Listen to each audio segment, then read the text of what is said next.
Sobrang ganda niya. Ay! Ay!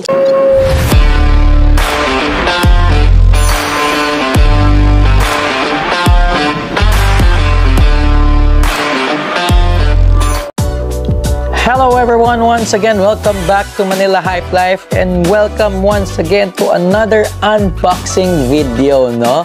So guys, sunod-sunod yung mga unboxing natin ngayon kasi alam mo marami ng mga nagso-support sa atin, mga kaibigan, no, na nagpapadala ng mga ano, no, nakikipag-trade, nag-sponsor ng pa isa-isa. Pero ngayon, ito yung second box na galing sa atin, Brother Roach, no? Yan. Ito yung second box. Ito yung sunod na i-unbox natin. I mean, this is the car that we're going to unbox today. This is the Honda NSX, no? Ito, isa sa mga dream car ko na talagang pag pinapili ako kung FL5 o ito, talagang mahihirapan ako. Kasi alam mo, sa JDM World, ito tinatawag nila na unicorn, no? Unicorn na ang tawag nila dito. Ito daw yung Honda's greatest failure or a failure car na greatest success din, no? So medyo malabo, no? Medyo kung malabo ako nag-explain, sorry, pero sabi nila, nag-fail daw ang Honda dito sa NSX, pero successful pa rin. Yan, no? Naging successful pa rin kasi talagang naging super rare siya at ewan ko, sobrang hindi ko alam kung paano talagang paano nila winay yung pagiging hindi naging successful to. Baka by that time, way back in the 90s, pero ngayon, sobrang hirap at napakamahal nito. I think nasa 5 million ang second hand nitong second hand. Siyempre, yung bago ngayon, yung mas bagong version na. No? Pero this exact model, yung 90s version ng NSX na to is, I think, around 5M. No? Nakita ko last time sa marketplace, nasa 4 million mahigit. No? So, we are Honda lover. Sobrang Honda lover tayo. So, ito yung i-unbox natin ngayon. No? So, obviously, unboxing video tayo. Kasi, basta guys, nandito tayo sa ito background natin. This is going to be a clear unboxing video. No? Kung di man review, mga ganyan. Kasi, wala tayo sa labas. So, ngayon, let's start unboxing this Kaido House Honda NSX, no, version 1. This is the version 1. Maraming kulay nito. Isa sa mga favorite na nakita kong kulay is yung red. Mahal lang talaga, no? Kaya ang hirap makipag-trade. Kasi kung makikipag-trade ka, masyadong marami ka kailangan i-trade. Pero abang tayo, baka mamaya mag-sponsor dyan, no? Mga sponsors dyan, ipadala nyo na dito para ma-unbox natin. Anyway, ngayon, i-unbox na natin to. Isa na to sa pinaka na-excite talaga ako kasi NSX to, ibang usapan pag NSX. So, buksan na natin to at let's hope again and again. Hindi tayo nawawala ng pag-asa na isang araw makapagbukas tayo ng Chase version nitong Kaido House na Honda NSX, no? Or whatever, kung ano man ang mabubuksan natin na may Chase. I just want to feel the experience of, you know, yung mabubunot mo Chase, no? So, ayan, samahan nyo na ako, buksan na natin to. First, pakita ko ulit yung box. Ayan, yan pala. Ayan, so, orange siya. So, technically orange siya. Kapag nag-iba kulay nito, that's Chase. So, Chase is a limited version or a rare version kapag nagbubukas ka ng Kaido House blind box. So, let's go. Buksan na natin to. At pahirapan na naman to. Sorry. Again, medyo mabagal pa rin ako magbukas kasi injured. Kita nyo, injured yung laban natin. Sign of aging yan. Hindi yan tilay. Okay. So, yan. Binuksan na natin yung plastic niya. Yan. So, ayan na siya. Ayan na yung plastic niya. So, natanggal na natin yung plastic niya. Try na natin buksan yung seal niya, no? Isa to sa mga isa to sa medyo parang patagal na nagbubukas ako ng Kaido. Medyo parang naiinis na ako. Nakakainis na siya. Ang hirap niyang buksan, promise. Ayan, so ayan na siya. Tanggal na natin yung first seal. Ito na yung second, no? Ayan. Susunod guys, tatry natin na magawa tayo ng video, no? kung paano gumawa ng diorama. Try natin gumawa ng sariling version natin ng diorama. Tignan natin kung anong kalalabasan ng diorama natin. So, ayan. So, natanggal na natin yung mga seal, no? Yung mga seal nitong Kaido House na NSX version, no? So guys, once again, this diecast model or this scale or kung ano man yung gusto niyo itawag sa kanya, license siya, no? So license talaga siya ng Honda. O license siya kung anong brand, kung Nissan or Honda, ano siya, license siya. Kaya talagang masarap siyang kolektahin, no? So let's go, buksan na natin. Ito na. Umigay ka naman. Umigay ka naman ng chase. So, ito na. Subukan na natin. Grabe, ang ganda naman ng box na ito. Pakita ko muna itong kabila. Ewan kung pareho. Pareho lang. So, ayan yung kabila. So, pareho lang siya. Ayan. So, guys, buksan na natin. Tingnan natin kung chase tong bubuksan natin. Oh. Pipikit ako. Chase? Hindi. Hindi Oo nga, hindi nga. Alright, ramdam tayo. Nakontra ko yata ng sarili ko. Anyway, buksan na natin at kunin na natin ang matagal na natin gusto makita. Tagal ko na talagang gusto makita itong NSX. May yellow version ito. Maraming version to eh. So guys, here is the Honda NSX Kaido House version 1. No? Kita nyo? Kung gaano kaganda. Solid. Iba talaga. Pogi talaga ng ng NSX, no? Oo. Ito nyo. Sobrang ganda. Diba? Ayan. Sobrang ganda. So, ayan. Sobrang ganda niya. Nahulog. Ayan. So, sobrang ganda. Nakita niya, sobrang ganda niya. So, here is the version ng Kaido House. Kaido House version na NSX, no? Ayan. Sobrang pogi. Okay, so, kita niyo. So, guys, wait. Pakita ko sa inyo, difference. Kunin natin a few moments later. A few inches later. Yan. We're back. Kinuha lang natin yung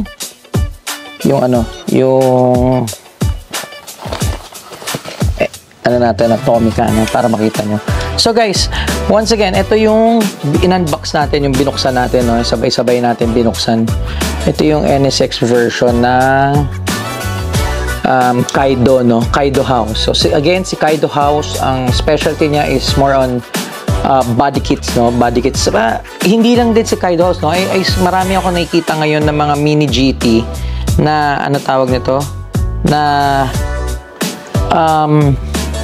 naka-modified din, no? Hindi lang siya parang plain cars, no? So marami siyang mga naka-modify. Basta mini GT kasi Kaido House is also a mini GT, no? Ano to eh, parang premium version ni mini GT. Pero kung titignan niyo, sobrang ganda ng detail. Kita niyo? Kita niyo yung details niya. 'Di ba? So, kaya tayo tumayo kanina, kaya tayo tumayo kasi gusto ko pakita sa inyo yung Tomica version. Oh, see? Yan yung Tomica. This is the Tomica event model, itong version na to, Tomica event model. I don't know kung nilabas to sa market kasi nakalagay sa kanya event model lang talaga eh. Inalok lang sa akin to talaga nung, sabi, tagal na daw tong wala. So, ayan siya. O, diba? So, ito yung, ito yung Kaido version, diba? Mas malapad. Ito yung stock. Ito yung original na NSX. So, pag bumili ka ng NSX, nakaganito. Hindi nakaganitong body kit. So, ito add-on na lang to. Depende na lang sa kung sinong car enthusiast o kung sino man ang makakabili. Kung gusto niya i-wide ng ganito. Pero ako, grabe. Sobrang gandang-ganda talaga ako pag naka-wide. Kaya number 1 fan ako ng ni Miss Angie, Car Porn Racing. Kasi talagang ang ganda. Karamihan ng mga gawa nila naka-wide. So ito, makikita niyo yung mga yung body kits nitong NSX, no. O, di ba? Ang dami niyang details, ang dami niyang decals, no. Tapos nakita niyo yung vent, yung fender. O, yan, no. Sobrang ganda, di ba? O, ha? The detail is very, very clean. Kita niyo? Nakalagay pa sa gilid niya is VTEC. Yan. No, kita nyo? Ito mo. VTEC. Diba mga Honda boys dyan, mga VTEC lover. Yan. Sobrang pogi. Ang ganda nito, promise. Ang ganda. Siguro ganda rin nung ano. Ang ganda nung red din ito eh. Ganda nung red nito na may chase eh. Ayan, napakita ko sa inyo. Yan. Yan. Yan yung red na chase version ito. So guys, tignan natin. Alam ko ang nabubuksan dito is yung likod. I don't know. Likod nga ba? Or ilaw. Ayun. Bubuksan yung ilaw. This one. So nabubuksan yung headlight niya. So ayan siya kapag binuksan yung headlight. No? Pero alam niyo guys, marami ako nababasa ngayon na sa Kaido, ang problema is may mga problema, may mga diecast na lumalabas sa pagbukas ninyo, may mga problema, no? Meron daw ngayon yung bagong version ng GTR, yung color pink, parang hindi nasasara yung hood, kulang yung paint, pero so far dito sa tinitignan natin, napaka detail niya, no? So far wala naman ako nakikitang buradong sulat dito rin sa rear view niya. Yung mga banners niya wala naman, yung mga sticker niya sa salamin wala naman. So ayan, sobrang linis, malinis naman siya, super clean. At pati sa mga detail niya, Kaido House Car Culture for all cars, for all scales. Yan, oh, sa gilid din niya kalagay yan dyan. Yan, mag-send ako ng mga picture, no? Tapos, ang gulong niya ay ba to? Kaido House. Alright. So, hindi siya katulad ng isa na naka-Advan. So, ayan siya ngayon. So, ito yung ilaw. Na-open siya. Yan, na-open siya. So, nasasara na bubukas. Tingnan natin. Yan. So far, wala pa ako nakikitang flaws, no? So, ang ganda. Ibig sabihin, maganda yung version na nakuha natin. Except for this carbon, no? May nakita ako dito parang kulang sa black. Yan, kita nyo. Ayan. Pero, so far, overall, it's very clean. The detail is very clean. Kung makita mo rin yung likod, yan yung likodan. Kita nyo? Oh, sobrang pogi talaga, di ba? Sinong ayaw magkaroon ng NSX, no? Ewan ko lang kung paano to i-maintain dito sa Pilipinas. Malamang lahat ng parts nito is import kapag meron kang totoo nito. The rim is so wide. Yung nasa likod niya, mas wide compared dito sa harapan, no? Sobrang ganda. Sobrang deep nung ano niya. So, ayan. I'm posting pictures for sure. So, ayan, yan siya, guys. And, naka-green. Yun pa, maganda. Tingnan nyo naman yung loob. Kita mo niya dyan, di ba? Oh. Naka-green siya na racing seats, di ba? Pogi, oh. Try natin i-gilid. Yeah. Oh, ayan, oh. Color green. Yeah. Okay, try natin picturean din yung loob nito mamaya. So, guys, ayan. Once again, yan yung NSX version, no? Yung likod, sobrang ganda. Ito talaga ang isa sa pinaka natutuwa ko sa Kaido, no? It's the details, no? Pati yung salamin niya yung taillight niya sa likod, no? Yung taillight niya sa likod, sorry, masyado pataas. Yung taillight niya sa likod, glass din, no? Same here sa harapan, glass na rin tong mga nandito, parang plastic lang siya, pero parang, alam yun, parang totoong headlight na rin talaga, or taillight. So, ayan din, ayan. So, I'll take pictures later, no? Babalan pala ng open ito. So far, ito lang yata ang bumubukas kasi may nakita naman akong version bumubukas yung likod eh, pero parang ayun, bumukas. Oh, yun. So, bumubukas nga yung back rear. Yan. So, tama nga tayo. We are right. So, ayan siya, guys. So, ayan yung likod. No? Meron pa rin siyang salamin dito eh, no? Hindi ko lang alam sa totoong GTR. Meron pa rin siyang salamin dun sa loob. So, hindi lang masyado makita dito. Parang nagpa-pass through yung camera, pero yung video, pero meron siyang glass doon parang bago pumunta dun sa upuan, no? So, ayan siya, guys, pag binuksan nyo. Ayan. So, tapos ito nakabukas. Sobrang pogi. Oh, imagine mo yan, no? Tapos naka-display sa diorama, di ba? Oh, try natin picturean mamaya to sa magandang background sa diorama, yung yung NSX na to. At ito rin yung diorama rin na ginamit natin sa GTR na police. Yun din ang gagamitin natin pang picture dito. So once again guys, this is the NSX version 1 Kaido house, no? Ganda. Ganda ng fender, harap likod, naka carbon chin. Tapos ito, ewan ko kung normal na to sa Kaido house eh. Kung lahat meron eh. So lahat na nabuksan natin parang meron ito, no? Carbon din siya. So, ayan. Ilalim. Ito yung detail niya sa ilalim. Yan. So, I'll show pictures kasi parang hindi siya ganun kalinaw dito sa video. So, ayan. So, ito siya. Napakaganda. Ang ganda. Hindi talaga ako lagi talaga ako na-amaze sa ganda nitong Kaido house, no? Ang galing nito. Ito yung matagal na natin pinapangarap, guys, na nakasetup naman, no? Nakasetup, di ba? Kasi pag bumili tayo nito, minsan dami na natin naiisip, di ba? Since lagi tayo, mahihilig tayo ng mga modified cars or mahilig tayo mag-setup ng kotse, gusto na rin natin, sana nakabags to, di ba? Kaya nga, nauso yung mga nagtitinda ng mga tires, no? Mga spare parts, no? May mga spare parts na tires na yun lang din pala difference ng noon, Tomica. Walang side mirrors talaga. Pero ito, meron talaga siya. Isa sa part ng details yan na talagang napakaganda, di ba? So yan yung mga yan yung I'll take a picture. Ito yung top niya, sobrang ganda, alinis, di ba? Sana meron tayo nito. VTEC, magkakaroon din tayo nito. NSX balang araw.